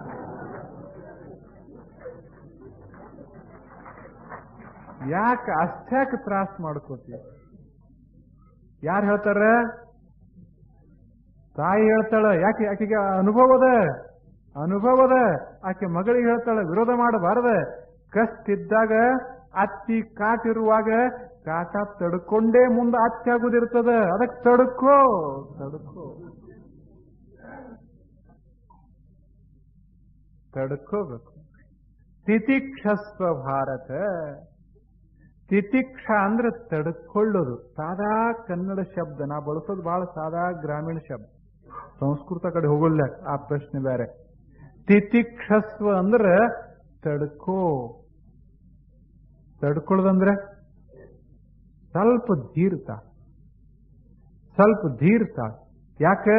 ಅದು ಹೋಗಾಕ ಬಂದದ, ಇರಾಕಿಲ್ಲ, ಹೋಗಾಕ ಬಂದದ. ಧೀರ್ತಾಳ ಒಂದಿಷ್ಟು. ಹಂಗೆ ಅರ್ಜುನ ಬರೇ ಮತ್ ಇಷ್ಟ ಅಂದಿ, ನಾಳೆ ಸುಖ ಬತ್ತ ತಿಳ್ಕೋ, ಮತ್ ತಡ್ಕೋ. ಯಾಕ ಅದ ಕಾಯಂ ಇರುವುದಲ್ಲ, ಇದು ಗೊತ್ತಿರ್ಲಿ, ಮತ್ ತಡ್ಕೋ. ಹುಚ್ಚದ್ದು ಕುಣಿಬೇಡ, ತಡ್ಕೋ. ದುಃಖ ಬಂದಾಗ ತಲೆ ಕೆಡಿಸ್ಕೋಬೇಡ, ಸ್ವಲ್ಪ ತಡ್ಕೋ. ಸುಖ ಬಂತು ಅಂದ್ರೆ ನೆತ್ತಿಗೆ ಕಣ್ಣೀರಬಾರದ, ಸ್ವಲ್ಪ ತಡ್ಕೋ. ಯಾಕ ಮತ್ ಹೋಗ್ತದ, ತಡ್ಕೋ. ಎಷ್ಟು ಚಂದದ. ಅದಕ್ಕೆ ಭಗವದ್ಗೀತಾ ಜಗತ್ನಾಗ ಇಷ್ಟು ಪ್ರಸಿದ್ಧ. ಜೀವನವನ್ನು ಸುಂದರಗೊಳಿಸಬೇಕಾಗಿತ್ತು ಅಂದ್ರೆ ಭಗವದ್ಗೀತಾ ಕೇಳಬೇಕಾಗ್ತದೆ. ಹೇಳಬೇಕು. ಜಗತ್ತಿನ ಜೀವನದಾಗ ಏನೇನೋ ಕೇಳ್ತೇವೆ, ದೊಡ್ಡದಲ್ಲ. ಯಾವ್ದು ಕೇಳಬೇಕು? ಯಾವ್ದು ಕೇಳಿದ್ರೆ ಹೊಸ ಜೀವನ ಪ್ರಾರಂಭ ಆಗ್ತದೆ, ಮನುಷ್ಯನ ಬದುಕು ಬದಲಾಗ್ತದೆ, ಸಮಾಜದ ಚಿತ್ರ ಬದಲಾಗ್ತದೆ. ಇಂಥ ಭಗವದ್ಗೀತಾ ಕೇಳಬೇಕು. ಈಗಿದು ಗೊತ್ತಾತಂದ್ರೆ ನೀವು ಮನೆಗೆ ಹೋಗಿ ನೋಡ್ರಿ. ನೀವು ಹೋದ ಕೂಡಲೇ ನಿಮ್ಮ ಮನೆಯವರು ಬಂದಿರೋದಿಲ್ಲ ಇಲ್ಲಿ, ನೀವು ಹೋದ ಕೂಡಲೇ ಅವ್ರು ಚಲೋತಾಗಿ ಬೈತಾರಂತ ತಿಳ್ಕೊಳ್ಳಿ. ಏನೋ ಒಂದು ತಾಸು ಅಲ್ಲಿ ಹೋಗಿ ಕಳೆದು ಬಿಟ್ಟು ಎಲ್ಲ ಹಾಳು ಮಾಡಿಬಿಟ್ಟು ಇಲ್ಲೆಲ್ಲ ಏನಾಗಿದೆ ನೋಡು ಅಂತ ಬೈದ್ರೆ ನೀವೇನ್ ಮಾಡೋದು? ತಡ್ಕೋ ಮನಸ್ಸೇ, ತಡ್ಕೋ. ಬಳಸೋದು ಪ್ರವಚನ ಕೇಳಾಕಲ್ಲ, ಪ್ರವಚನ ಬಳಸಾಕ. ಉಪನ್ಯಾಸಗಳು ಕೇಳಾಕ, ಪುರಾಣ ಕೇಳಾಕ, ಕೀರ್ತನ ಕೇಳಾಕ, ಪ್ರವಚನ ಬಳಸಾಕ, ಬದುಕಾಕ. ಪುರಾಣ ಇರ್ತದೆ. ಪುರಾಣ ನೀವು ಕೇಳಿರಲ್ಲ, ಹೊರಗಡೆ ಕೇಳಿರ್ಬೇಕು. ಪುರಾಣ ಹುಟ್ಟದ ಎಲ್ಲಿ? ಅಲ್ಲಿ ಹುಟ್ಟದ, ಒಂದು ಊರಾಗ ಹುಟ್ಟದ. ನೀವೇನು ಹುಟ್ಟಿಲ್ಲ, ಯಾವನೋ ಒಬ್ಬ ಹುಟ್ಟದ, ಬಹಳ ಚಲೋ ಹುಟ್ಟದ. ಅವನ್ ತೊಟ್ಲ ಹಾಕ್ರಿ, ಇಲ್ಲಿ ಹಾಕಿದ್ರೆ ತೊಟ್ಲಾಗ ಅದೇನು ಖರೆ ಅಲ್ಲ, ಏನಲ್ಲಿ ಗೊಂಬೆ ತಂದ್ರು ಹಾಕದೆ ನೋಡಿ. ಯಾರನ್ನೋ ಹಾಕದೇವಿ, ನಾವು ಹೊರಗೆ ಉಳ್ದೇವಿ. ಆ ಬಳಿಕ ಇವ ಬೆಳೆದ ಲಗ್ನ ಆತು, ಬಹಳ ಚಲೋ ಆತು. ನಾವು ಹೊರಗದೇವಿ. ಅವ ಹಂಗ ಆಗಿ ಅವ ಸತ್ವಾದ. ಮುಗಿಸ್ರಿ ಪುರಾಣ.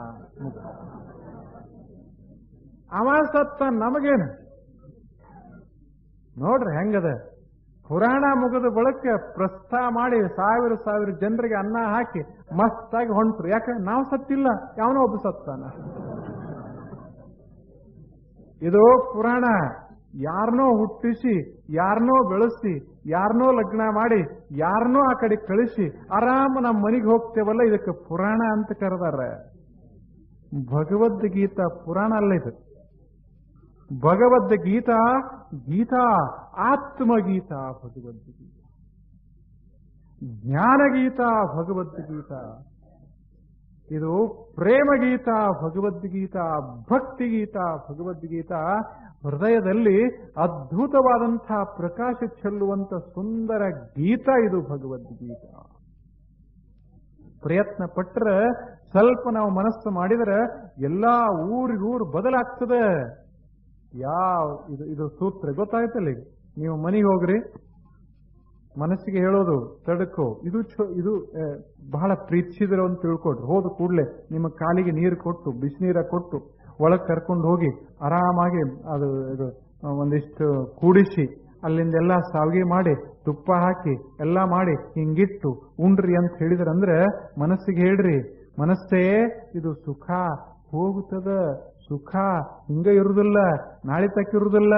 ಆದ್ದರಿಂದ ಮನಸ್ಸೇ ಬಹಳ ಹುಚ್ಚಿಗೆ ಹೇಳಬೇಡ, ತಡ್ಕೋ.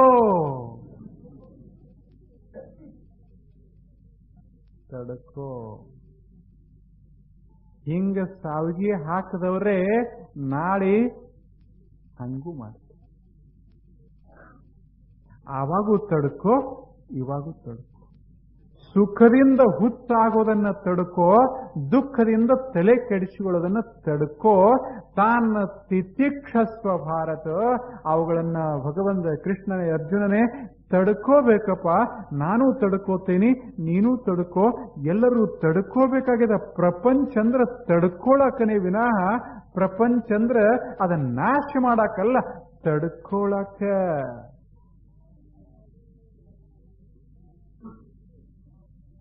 ತಾನ್ ತಿತಿಕ್ಷಸ್ವ ಭಾರತ. ಇದಕ್ಕೆ ತಡ್ಕೊಳ್ಳೋದಂತಾರೆ. ಏನ್ ಆ ಮಸ್ತ್ ನೋಡೋದು. ಯಾವಾಗ ಮನುಷ್ಯ ಸಾವಕಾಶ ತಡ್ಕೊಳ್ಳಿಕ್ಕೆ ಪ್ರಾರಂಭ ಮಾಡ್ತಾನ, ಆವಾಗ ಮನುಷ್ಯನ ಜೀವನಕ್ಕೊಂದು ರೂಪ ಬರಕ್ ಶುರುವಾಗ್ತದೆ. ನಾ ಮುಂದೆ ಹೇಳ್ಕೊತ ಹೋಗ್ಲಲ್ಲ, ನೋಡ್ರಿ ಹಂಗ ಶುರು. ಆಗಮ ಅಪಾಯಿನ ತಾನ್ ತಿತಿಕ್ಷಸ್ವ ಭಾರತ ಅಂದ. ಇವುಗಳನ್ನ ತಡ್ಕೋ ಅಂದ. ತಡ್ಕೊಂಡು ಮುಂದೆ ಏನಾಗ್ತದೆ? ಹಿಂಗ ತಡ್ಕೋತ ತಡ್ಕೋತ ತಡ್ಕೋತ ಹೋದಂಗ ಸುಖ ಬಂದು ಸ್ಪರ್ಶ ಮಾಡಿ ಹೋಗ್ತವ, ದುಃಖ ಬಂದ ಸ್ಪರ್ಶ ಮಾಡಿ ಹೋಗ್ತವ. ಬಂದ ಸುಖ ಬಂದ ದುಃಖ ಮನಸ್ಸಿಗೊಂದು ರೂಪ ಕೊಡ್ಕೋತ ಕೊಡ್ಕೋತ ಕೊಡ್ಕೋತ ಅದು ತಿತಿಕ್ಷ ಇರೋದ್ರಿಂದ ತಡ್ಕೊಳ್ಳೋದ್ರಿಂದ ಒಂದು ಸುಂದರ ರೂಪ ಕೊಡ್ಕೋತ ಕೊಡ್ಕೋತ ಒಂದು ದಿವಸ ಈ ಮನಸ್ಸ ಶರಣ ಮನಸ್ಸಾಗ್ತದ, ಸಂತರ ಮನಸ್ಸಾಗ್ತದ. ನೀವು ಮುಂದೆ ಹೋಗಿ ತುಕಾರಾಮ ಆಗ್ತೀರಿ, ಮುಂದೆ ಹೋಗಿ ಮರುಳ ಸಿದ್ಧ ಆಗ್ತೀರಿ, ಮುಂದೆ ಹೋಗಿ ಮರುಳ ಶಂಕರ ದೇವ ಆಗ್ತೀರಿ, ಮುಂದೆ ಹೋಗಿ ಮೂಳಿಗೆಯ ಮಾರಯ್ಯ ಆಗ್ತೀರಿ. ಯಾಕೆ? ತಡ್ಕೊಂಡು ತಡ್ಕೊಂಡು ತಡ್ಕೊಂಡದ್ದೇ ಒಂದು ರೂಪ ತಾಳ್ತದ. ನಾವು ಯಾವುದೋ ತಡ್ಕೊಳ್ಳೋರಲ್ಲ, ನಮಗೆ ತಡೆಯುವುದಿಲ್ಲ ಅಂತಿರ್ತಾರೆ ಕೆಲವರು. ತಡಿಲಾರದೆ ಮಾಡ್ತೀರಿ ನೀವು. ತಡೆಯುವುದಿಲ್ಲ ಅಂದ್ರೆ ತಡೆಯಬೇಕು, ತಡೆಯುವುದಿಲ್ಲ ಅಂದ್ರೆ ಅದು ತಡೆಯುವುದಿಲ್ಲ, ಅದು ಹಂಗೆ ಇರುದೆ. ನೀವು ತಡೆಯಬೇಕು. ನಮ್ಗೆ ತಡ್ಕೊಳಕ್ ಆಗುದಿಲ್ಲ ಅಂತಾರೆ. ಒದರಾಡ ಅಂದದು. ಒದರಾಡಿದ ಬಳಕ ಏನಾಗ್ತು? ಹೊರಗೆ ಹೋತ 4 ಮಂದಿ ಬೈಯಾಕ್ ಶುರು ಮಾಡಿದ್ರು. ತಡ್ಕೋ ಈಗ. ಅವಾಗ ಅದನ್ನ ತಡ್ಕೊಳಿಕ್ ಆಗ್ಲಿಲ್ಲ, ಈಗ ಇದನ್ನ ತಡ್ಕೋಬೇಕಾಗುತ್ತೆ. ಎಲ್ಲರೇ ಒಮ್ಮೆ ತಡ್ಕೋತ್ ಹೋಗಬೇಕೇ ವಿನಾಹ ಅದನ್ನ ಬೆಳೆಸ್ಲಿಕ್ಕಾಗುದಿಲ್ಲ. ತಡ್ಕೋಬೇಕು ಮನುಷ್ಯ. ಈಗ ಒಳಗ ಬಸವಣ್ಣ ಕೂತಾನ. ಬಸವಣ್ಣ ಚಂದಿಲ್ಲ? ಎಷ್ಟು ಚಂದದನ ಬಸವಣ್ಣ. ಮೊದಲು ಹಿಂಗಿದ್ದೇನು? ಇಲ್ಲ, ಮೊದಲು ಹಿಂಗಿರ್ಲಿಲ್ಲ. ಏನು ಸುಂದರ ಮಾಡ್ಯಾರ ನೋಡ್ಬೇಕು. ಮೈ ಹಂಗ ಹೊಳಪ ಬರ್ತದೆ. ಮೊದಲು ಹೊಳಪಿತ್ತೇನು? ಇಲ್ಲ, ಕಾಡಗಲ್ಲದು. ಅದನ್ನ ತಿಕ್ಕಿ ತಿಕ್ಕಿ ತಿಕ್ಕಿ ತಿಕ್ಕಿ ಹೊಡೆದು ಹೊಡೆದು ಹೊಡೆದಾಗ ತಡ್ಕೋತ ತಡ್ಕೋತ ತಡ್ಕೋತ ತಡ್ಕೋತ ನಾ ತಡ್ಕೊಳ್ಳೋದಿಲ್ಲ ಅಂತ ಕಲ್ಲಂದಿದ್ರೆ, ನಾ ತಡ್ಕೊಳ್ಳೋದಿಲ್ಲ, ನೀವು ಹೊಡೆದೆ, ನಾ ಒಡೆದು ಬಿಡ್ತೀನಿ ಅಂದಿದ್ರೆ ಒಗಿತಿದ್ದ ಅಲ್ಲೇ. ಇಲ್ಲಾಕ್ ತರ್ತಿದ್ರು? ಬತುಗುಣಿಕೆಯೊಳಗೆ ಯಾಕೆ ತರ್ತಿದ್ರು? ಲಕ್ಷಾವಧಿ ಖರ್ಚು ಮಾಡಿ ಇಂಥ ಬಿಲ್ಡಿಂಗ್ ಕಟ್ಟಿ ಅದರೊಳಗೆ ಆತನ ತಂದು ಯಾಕೆ ಇಡ್ತಿದ್ರು? ದಿನಾ ದಿನ ಜನ ಬಂದು ತಲೆ ಯಾಕೆ ಬಾಗಿಸ್ತಿದ್ರು? ಇಷ್ಟೆಲ್ಲ ನೈವೇದ್ಯ ಕೊಡ್ತಿದ್ರು ಯಾಕೆ? ನಾ ತಡ್ಕೊಳ್ಳೋದಿಲ್ಲ ಅಂದಿದ್ರೆ ಇಲ್ಯಾಕೆ ಬರ್ತಿತ್ತದು? ಅದು ತಡ್ಕೊಂಡದ. ಅದ್ರಾಗೇನು ಬಸವಣ್ಣ ಇಲ್ಲ. ಅದು ಏನು ಹೇಳ್ತದ ನಮಗ? ನೀವು ಬಂದ ಕೂಡ್ಲೆ, ಒಳಗೆ ಬಂದ ಕೂಡ್ಲೆ ಏನ್ ನಮಸ್ಕಾರ ಮಾಡ್ತೀರಿ? ಬಸವಣ್ಣ ಹೇಳ್ತಾನವ, ಇದೇನು ಶಿಲಾ ಬಸವಣ್ಣವನ್ ಹೇಳ್ತಾನ, ನೋಡಪ್ಪ ಬೇಡ್ಕೋಬೇಡ, ನನ್ನಂಗ ತಡ್ಕೋ ತಡ್ಕೋ.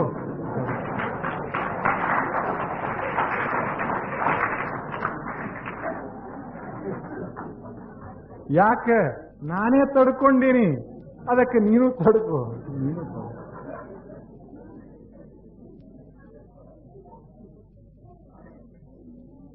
ಇಲ್ಲ, ತಡ್ಕೊಳ್ಳೋದಂತ. ತಿತಿಕ್ಷಸ್ವ ಭಾರತ. ಹಿಂಗ ತಿತಿಕ್ಷಾ ಬಂತು ಅಂದ್ರೆ, ತಡ್ಕೊಂಡ್ರಿ ಅಂದ್ರೆ ಪ್ರಪಂಚದಾಗ ನಾವೆಲ್ಲರೂ ಏನಾಗ್ತೇವಿ? ಭಗವದ್ ರೂಪ. ನಿಮಗೆ ಹಿಂಗ ಕಲ್ಪನಾ ಇರ್ಬೇಕು. ಯಾವನೋ ಒಬ್ಬ ಸಂತ ಆಗ್ತಾನ, ಯಾವನೋ ಒಬ್ಬ ಮಹಾತ್ಮ ಆಗ್ತಾನ. ಹಂಗಲ್ಲ, ಎಲ್ಲರೂ ಮಹಾತ್ಮರಾಗ್ತಾರ. ಇವ್ರು ಮಹಾತ್ಮರಾಗ್ತಾರಪ್ಪ, ಇವ್ರು ಆಗುದಿಲ್ಲ ಅಂತಲ್ಲ. ನಾವ್ ಎಷ್ಟೇ ಪಾಪ ಮಾಡಿರ್ಲಿ ತಡ್ಕೊಳಕ್ ಇಂದ ಕಲಿಯಕ್ ಶುರು ಮಾಡ್ರಿ, ಮಹಾತ್ಮರಾಗ್ತೀವಿ.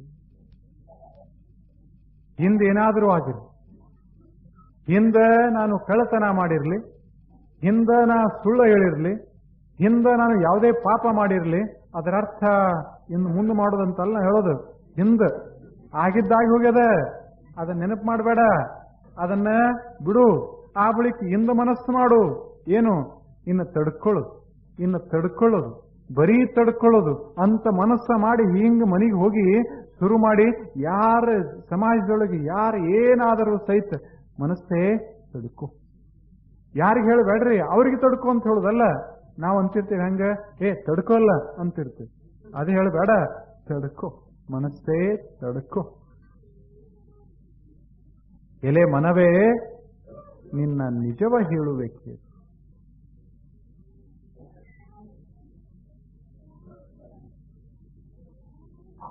ಮನಸ್ಸಿಗೆ ಹಿಂಗೆ ಬೋಟ ಮಾಡೋದು. ಮನಸ್ಸೇ ತಡ್ಕೋ, ಯಾವ ಖಾಯಿನಿರುವುದಿಲ್ಲ. ಮನಸ್ಸೇ ತಡ್ಕೋ, ಒಂದಿಷ್ಟು ಯಾಕೆ ಇಷ್ಟು ಗದ್ದಲ ಮಾಡ್ತೀವಿ, ಸ್ವಲ್ಪ ತಡ್ಕೋ ಅಂತ ಹಿಂಗೆ ಹೇಳ್ಕೋತು ಆದ್ರೆ ಊರು ಎಷ್ಟು ಸುಂದರ ಆಗ್ತದೆ, ಏನ್ ನೋಡಬೇಕು.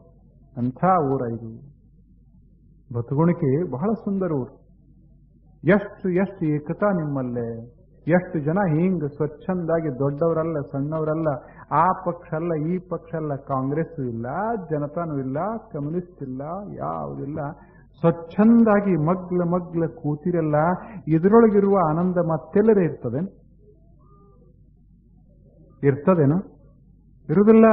ಈಗ ಒಂದೇನ ಆತ್ಮೀಯತ ನಿಮ್ಮಲ್ಲಿ ಬೆಳೆದು ಬಂದದ, ಇದಕ್ಕಿಂತ ಭವ್ಯ ಸುಂದರ ವಸ್ತು ಯಾವುದಪ್ಪ?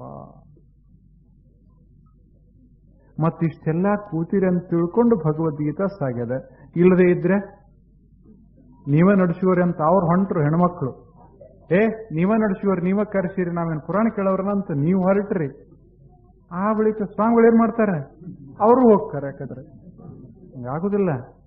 ಏನ್ ನೋಡ್ಬೇಕು ನಿಮ್ಮಲ್ಲಿ ಎಂಥ ಹೃದಯವಂತಿಕೆ ಇರಬಹುದು, ಹಿಂದಕ್ಕೇಂದ್ರ ಇರಬಹುದು.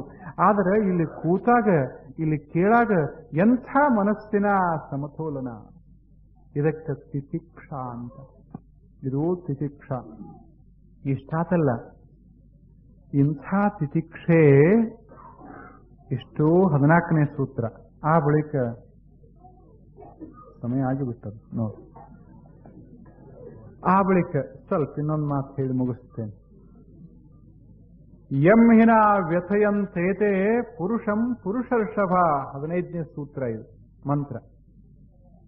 ಸಮದುಃಖ ಸುಖಂ ಧೀರಂ ಸೋಮೃತತ್ವಾಯ ಕಲ್ಪತೆ. ಅದರದ ಅದೇ ಮಂತ್ರದ ಮುಂದಿನ ಭಾಗ. ಅದೊಂದು ಮಾತು, ಇದೊಂದು 2ನೇ ಮಾತು.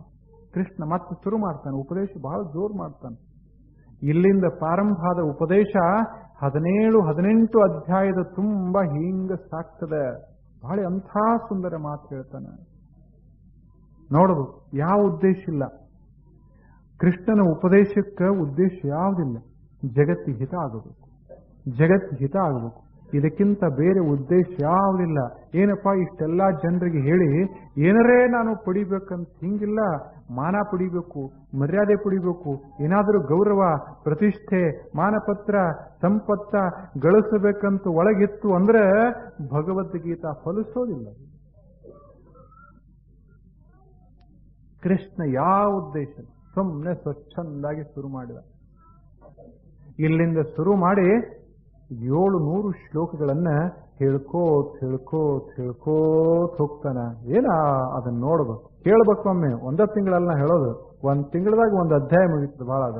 ಇಂಥ 18 ಅಧ್ಯಾಯದ ಒಂದು ಜೀವನದಾಗ ಒಮ್ಮೆ ಕೇಳಬೇಕು. ಅದನ್ನ ಏನರೇ ಮಾಡ್ತೇವಂತ ಅದನ್ನ ಯಾಕೆ ಕೇಳಬಾರ್ದು? ಇಲ್ಲ, 1 ತಿಂಗಳು ಈಗ ಮಾಡೇವಲ್ಲ, ಹಿಂಗ ಪ್ರಪಂಚನ 1 ತಿಂಗಳಂತ ಹಾಕೊಂಡೇವನ್. ಯಾವ್ದರೆ ಶ್ರಾವಣ ಭಗವದ್ಗೀತಾ ಕೇಳೋದಕ್ಕಾಗಿ. ಉಳಿದ 11 ತಿಂಗಳ ಇಲ್ಲ, ಭಗವದ್ಗೀತಾ ಇಲ್ಲ. ಹಂಗ ಪ್ರಪಂಚ ಮಾಡೋದಕ್ಕಾಗಿ ಹೋಳಿ ಹುಣಿವು 1 ತಿಂಗಳ ಮುಂದಿಲ್ಲ. ಹಿಂಗದ ಇಲ್ಲ. ಪ್ರಪಂಚ 12 ತಿಂಗಳ. ಮತ್ ಎಷ್ಟು ವರ್ಷ ಸಾಯೋತಕ ಏನ. ಆದರೆ ಭಗವದ್ಗೀತೆ ಇಲ್ಲ. ಶ್ರಾವಣದಾಗ ನಾನು ಶ್ರಾವಣ ಅರ್ಧ ಮಾಡೇ ಬಂದೀನಿ. ಯಾಕಂದ್ರೆ ಇದು ಶ್ರಾವಣ ಪ್ರವಚನ ಅಂತ ಮತ್ತೆ ತಲೆ ಹಾಕೊಂಡಿರಿ. ಇದು ಶ್ರಾವಣದ ಕೂಡ ಮುಗಿಯೋದು ಇಲ್ಲ, ಶ್ರಾವಣ ಕೂಡ ಇದು ಶುರು ಆಗೋದು ಇಲ್ಲ. ಇದಕ್ಕೆ ಶ್ರಾವಣಕ್ಕೆ ಯಾವ ಸಂಬಂಧ ಇಲ್ಲ. ಎಲ್ಲಿ ತಕ ಹೃದಯದಾಗ ಕೇಳಬೇಕಂತ ಬಯಕೆ ಇರ್ತದ, ಅಲ್ಲಿ ತಕ ಭಗವದ್ಗೀತೆ ಹಿಂಗ ಹರಿತಿರ್ತದ. ಯಾವಾಗ ಕೇಳೋ ಅವಕಾಶ ಸಿಕ್ಕಿರ್ತದ, ಅದಕ್ಕಿಂತ ಶ್ರೇಷ್ಠ ಶ್ರಾವಣ ಯಾವುದು? ಇದು ಭಗವದ್ಗೀತೆ. ಇಂಥ ಗೀತೆಯನ್ನ ಹರಿಸದ ಯಾರು? ಕೃಷ್ಣ ಭಗವಂತ ಹರಿಸದ. ಹರಿದು 18 ಅಧ್ಯಾಯದಾಗ ಹಿಂಗ ಹರವಿ ಸಾಗರಾಗಿ ನಿಂತು ಒಮ್ಮೆ ಜೀವನದಾಗ ಅದನ್ನ ಕೇಳು. ಹೇಳ್ತಾನೆ. ಈಗ 2ನೇ ಮಾತು ಹೇಳ್ತಾನ.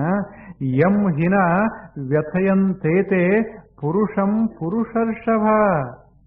ಅರ್ಜುನ, ನೀನು ಸಾಮಾನ್ಯ ವ್ಯಕ್ತಿಯಲ್ಲೋ, ಪುರುಷರ್ಷಭ. ಪುರುಷರೊಳಗ ಪುರುಷ ನೀನು, ಬಹಳ ಸಮರ್ಥ. ಬಹಳ ಸಮರ್ಥ. ಹೊಗಳಕತ್ತಿದ್ದ ಯಾರನ್ನ? ಅರ್ಜುನ್ ಹೊಗಳಕತ್ತಾನ. ಏನ್ ನಿನ್ನ ಶೂರತನ, ಏನ್ ನಿನ್ನ ವೀರತನ, ಏನು ಧೈರ್ಯ, ಏನ್ ನಿರ್ಭಯತ, ಏನ್ ನಿನ್ನ ಕ್ಷತ್ರಿಯ ರಕ್ತ, ಹಿಂಗೆಲ್ಲ ಹೊಗಳಕತ್ತಾನ. ನಿನ್ನ ಸವ್ಯ ಸಾಚಿತ್ವ, ನಿನ್ನನ್ನ ಕಂಡ್ರೆ ಸಾವಿರ ಸಾವಿರ ಜನ ಯೋಧರು ಹಾಂಗ ನಡಿಗೆ ಹೋಗ್ತಾರ. ಎಂಥ ಶೂರ ವೀರ ಪುರುಷ ವೃಷಭ ನೀನು ಅಂದ. ನೀವು ಅರ್ಜುನ್ಗೆ ಹುರುಪ್ ಬರಕತ್ತಿತ್ತು. ಅವಾಗ ಕೃಷ್ಣಂದ, ಆದ್ದರಿಂದ ತಡ್ಕೋ ಅರ್ಜುನ. ಯಾಕೆ? ಹೇಡಿಗಳ ತಡ್ಕೊಳ್ಳೋದಿಲ್ಲ, ಶೂರರೇ ತಡ್ಕೋತಾರೆ. ತಡ್ಕೋ ಅರ್ಜುನ. ಹೇಡಿಗಳಿಗೆ ತಡೆಯಕ್ಕಾಗೋದಿಲ್ಲ. ಈಗ ನಮಗೆ ಸಿಟ್ಟು ಬರ್ತದೆ, ಬಹಳ ಬೇಗ ಸಿಟ್ಟು ಬರ್ತದೆ ಅಂತ ತಿಳ್ಕೊಳ್ಳಿ. ಯಾವ ಇದನ್ನ ಕಸ್ಕೊಂಡು ಹಾದ ಅಂತ ತಿಳ್ಕೊಳ್ಳಿ. ಆಗಿಂದಾಗ ನಾವು ಸಿಟ್ಟಿಗೆ ಹೇಳ್ತೀವಿ. ಯಾಕೆ? ತಡ್ಕೊಳಕ್ ಸಾಧ್ಯ ಇಲ್ಲ. ತಡ್ಕೊಳಕ್ ಸಾಧ್ಯ ಇಲ್ಲ. ಯಾಕೆ? ಮೈಯಾಗ ತ್ರಾಣಿಲ್ಲ, ಮನಸ್ಸಿನಾಗ ಶಕ್ತಿ ಇಲ್ಲ. ನಾವು ಅಶಕ್ತಿ ಇರೋದ್ರಿಂದ ತಡ್ಕೊಳಕ್ ಆಗುದಿಲ್ಲ. ನೋಡ್ರಿ, ಹಿಂಗ್ ಯಾರು ಇರ್ತಾರಲ್ಲ, ತಡ್ಕೊಳಕ್ ಆಗುದಿಲ್ಲ. ನಿಮ್ ಊರ ಹಂಗಿಲ್ಲ, ನೀವು ಬಲಿಷ್ಠ ಇರೋದರಿಂದ ತಡ್ಕೋತೀರಿ. ಪುರುಷರ್ಷಭ ಅರ್ಜುನ, ನೀನು ಸಬಲ, ನೀನು ವೀರ, ಆದ್ದರಿಂದ ನೀ ತಡ್ಕೋತಿ ಅಂದ. ಹೊಗಳೋದು ಹೊಗಳತಾನೆ, ಮುಂದೆ ತಡ್ಕೋ ಅಂತ. ಏನ ಸುಂದರ ಮಾತು. ನಮ್ಮಲ್ಲಿ ಹಂಗಾಗ್ತದೇನು? ಯಾರಿಗೆ ಶಕ್ತಿ ಅದ ಅವರು ಮುರಿಯಕ್ಕೆ ಪ್ರಯತ್ನ ಪಡ್ತಾರೆ. ಶಕ್ತಿ ಎಲ್ಲಿ ಪ್ರದರ್ಶನ ಆಗಬೇಕಂದ್ರೆ ತಡ್ಕೊಳ್ಳೋದರಾಗ ಪ್ರದರ್ಶನ ಆಗಬೇಕೇ ವಿನ ಹೊಡೆಯೋದರಾಗಲ್ಲ. ಈಗ ನಾನು ಅದೇನಿ, ಒಂದು ಸಣ್ಣ ಹುಡುಗ ಬಂತಂದ್ರೆ ಹೊಡ್ಯಾಕ್ ಬರುದಿಲ್ಲ ನನಗೆ, ಬರ್ತದೆ. ಅದ್ರಾಗೇನ್ ದೊಡ್ಡ ಮಾತದ? ಆ ಹುಡುಗ ಅಂತಾನ, ಏನ್ ದೊಡ್ಡವಾಗೇನೋ ಹೊಡಿತಾನ ಅಂತಾನ, ಅನ್ನೋದಿಲ್ಲ. ನೀವು ಮನ್ಯಾಗ ಹೊಡಿತೀರಿ, ಯಾರಿಗೆ? ಅವ್ರಿಗೆ ಹೊಡಿತೀರಿ. ಅವ್ರೇನಂತಾರ, ಏನು ಗಂಡಸಾಗೇನೋ ಹೊಡಿತಾನ, ಏನ್ ದೊಡ್ಡ ಮಾತ ಅಂತ ಅನ್ನೋದಿಲ್ಲ. ಮೈಯಾಗ ಶಕ್ತಿ ಅದಂತ ಹೊಡಿತಾನ. ನಮಗೂ ಹಂಗ ಆಗಿತ್ತಂದ್ರೆ ನೋಡ್ತಿದ್ದೇವಿ ಅಂತದರ ಅರ್ಥ. ಅಲ್ಲೆಲ್ಲ ಸಾಮರ್ಥ್ಯ. ಅವರು ಏರಿ ಬಂದಿರಬೇಕು, ಅವಾಗ ನೀವು ನಕ್ಕು ನಕ್ಕು ದೂರ ಸರಿದಿರಬೇಕು. ಅದಕ್ಕೆ ಅವರು ಹೌದು ಖರೇ ಗಂಡಸು, ಖರೇ ಪುರುಷ. ಹಂಗ ಪುರುಷತ್ವ ಎಲ್ಲದಪ್ಪ ಅಂದ್ರೆ ತಡ್ಕೊಳ್ಳೋದ್ರಾಗ ಪುರುಷತ್ವದನೇ ವಿನಃ ಆಕ್ರಮಿಸುವಲ್ಲಿ ಪುರುಷತ್ವ. ಅದು ಪುರುಷರ್ಷಭ ವ್ಯಥಯಂತೆ ಎಂ ಹಿ ನ ವ್ಯಥಯಂತೆ ಏತೇ ಪುರುಷರ್ಷಭ. ಎಲೈ ಅರ್ಜುನ, ನೀನು ಶೂರ ವೀರ ಧೀರ, ನೀನು ತಡ್ಕೊಳ್ತಿ. ಎಂ ನ ವ್ಯಥಯಂತಿ ಏತೇ, ಎಂ ನ ವ್ಯಥಯಂತಿ. ಈ ಸುಖಗಳು ದುಃಖಗಳು ಯಾರ ಮನಸ್ಸನ್ನ ಅಸ್ತವ್ಯಸ್ತಗೊಳಿಸೋದಿಲ್ಲ, ಅಂಥವರೇ ಸುಖ ದುಃಖಂ ಸಮದುಃಖ ಸುಖಂ ಧೀರಂ. ಅವರೇ ಧೀರರು ಅರ್ಜುನ. ಅವರು ಧೀರರು ಅಂದ್ರೆ ಗೊತ್ತದ ನಿಮಗೆ ಶಬ್ದ? ಧೀರರಂದ್ರೆ ನಮ್ಮ ಹಳ್ಳಿ ಭಾಷೆದಾಗ ಜಾಂಡ್ರು. ಧೀ ಅಂದ್ರೆ ಬುದ್ಧಿ, ರ ಅಂದ್ರ ರಮಿಸು. ಧಿಯಾಂ ಯೇ ರಮಂತೆ ತೇ ಧೀರಾಹ. ಯಾರು ಬುದ್ಧಿವಂತರಾಗಿರ್ತಾರ ಅವರಿಗೆ ಧೀರರು ಅಂತ ಕರೀತಾರೆ. ಹೊಡೆಯವರಲ್ಲ, ಬುದ್ಧಿವಂತರಾದವರಿಗೆ ಧೀರರು ಅಂತ ಕರೀತಾರೆ. ಈ ಧೀರರು ಯಾರಪ್ಪ ಅಂದ್ರೆ ಯಾರಿಗೆ ಈ ಸುಖ ದುಃಖ ಜಯ ಅಪಜಯ ಮುಂತಾವ ಏನು ಬರ್ತಾವ ಅವು ಯಾರ ಮನಸ್ಸನ್ನ ಕಂಗೆಡಿಸೋದಿಲ್ಲ, ಅಂಥವರಿಗೆ ಧೀರರು. ಸಮ ದುಃಖ ಸುಖಂ. ಅರ್ಜುನ ಅವ್ರು ಹೆಂಗದಾರ ಧೀರರು ಅಂದ್ರೆ ಸಮ ದುಃಖ ಸಮ ಸುಖ. ಸುಖ ಬಂತು ಉಪಭೋಗ ಮಾಡ್ತಾರೆ, ದುಃಖ ಬಂತು ತಡ್ಕೋತ. ಹಿಂಗ ಸುಖ ದುಃಖಗಳನ್ನ ತಡ್ಕೊಳ್ಳುವವರಿಗೆ ಧೀರರು ಅಂತ ಕರೆದು ಮುಂದೆ ಹೇಳ್ತಾನೆ, ಸಹ ಅಮೃತತ್ವಾಯ ಕಲ್ಪತೆ. ಅರ್ಜುನ ಸಹ ಅಮೃತತ್ವಾಯ ಕಲ್ಪತೆ. ಇಂಥವರೇ ಮುಕ್ತರಾಗ್ತಾರ. ಇಂಥವರಿಗೆ ಭಗವಂತನ ಪ್ರಸಾದ ದೊರೀತದ. ಇವರು ಇವರು ವಿಮುಕ್ತ ಮೋಕ್ಷ ಹೊಂತರ. ಈ ಜನ ಇವರು ಪರಮ ಸೌಖ್ಯವನ್ನ ಪರಮ ಶಾಂತಿಯನ್ನ ಹೊಂತರ ಅರ್ಜುನ. ಆದ್ದರಿಂದ ತಿತಿಕ್ಷಸ್ವ ಭಾರತ.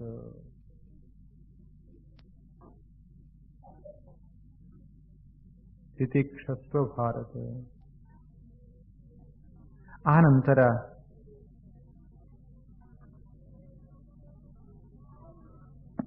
ಕೃಷ್ಣ ಭಗವಂತ ಇಷ್ಟು ಹೇಳಿ, ಸ್ವಲ್ಪದ ಆಗ್ಬೇಕು ನಾಳೆ ಹೇಳ್ತೇನೆ, ಇಷ್ಟು ಹೇಳಿ ಬಿಟ್ಟ ನಂತರ ಅರ್ಜುನನಿಗೆ ಕುತೂಹಲ ನಿರ್ಮಾಣ ಆಯ್ತು. ಏನ್ ಕುತೂಹಲ ನಿರ್ಮಾಣ ಆಯ್ತು? ಯಾರು ಪ್ರಪಂಚದಲ್ಲಿ ಬರುವಂತಹ ಸುಖ ತಡ್ಕೋತಾರೆ, ದುಃಖ ತಡ್ಕೋತಾರೆ, ಅವರು ಜಾಂಡ್ರು ಅಂತ ಇಷ್ಟು ಹೇಳ್ದ. ಯಾರು ಜಾಂಡ್ರದಾರ ಅಂಥವರಿಗೆ ಭಗವಂತನ ಪ್ರಸಾದ ಆಗ್ತದ ಅಂತ ಹೇಳ್ದ. ಇಷ್ಟು ಹೇಳಿದ ಕೂಡಲೇ ಅರ್ಜುನನಿಗೆ ಒಂದು ಪ್ರಶ್ನೆ ನಿರ್ಮಾಣ ಆಯ್ತು. ಭಗವಂತನೇ, ಕೃಷ್ಣನೇ, ಆ ಧೀರರು ಜಾಂಡ್ರಾದ ಬಳಿಕ ಅವ್ರಿಗೆ ಏನಾಗ್ತದೆ ಅಂತ ಹೇಳಿದೆ ನೀನು? ಕೃಷ್ಣ ಏನ್ ಹೇಳ್ದ? ಅಂಥ ಧೀರರು ಅಮೃತರಾಗ್ತಾರ, ಮೋಕ್ಷವಂತರ, ಮುಕ್ತರಾಗ್ತಾರ ಅಂತ ಹೇಳ್ದ. ಅವಾಗ ಅರ್ಜುನ ಕೇಳ್ತಾನ, ಆ ಮುಕ್ತರಾಗುವಂಥ ಆ ಅವಸ್ಥೆ ಅದಲ್ಲ, ಆ ಅವಸ್ಥೆ ಹೇಗಿರ್ತದೆ? ಆ ಭಗವಂತ ಅಂತ ನೀ ಹೇಳಿದೆಯಲ್ಲ, ಆ ಸತ್ಯ ವಸ್ತು ಅದರ ಸ್ವರೂಪ ಹೆಂಗದೆ ಅಂತ ಪ್ರಶ್ನೆ ಕೇಳ್ತಾನ. ಆ ಭಗವಂತನ ಕುರಿತು ಪರಮಾತ್ಮ ಭಗವಂತ ಕೃಷ್ಣ ಇನ್ನು ಉಪದೇಶ ಮುಂದಿನ ಮಂತ್ರದಲ್ಲಿ ಉಪದೇಶ ಮಾಡ್ತಾನೆ. ಆ ಉಪದೇಶವನ್ನ ನಾಳೆ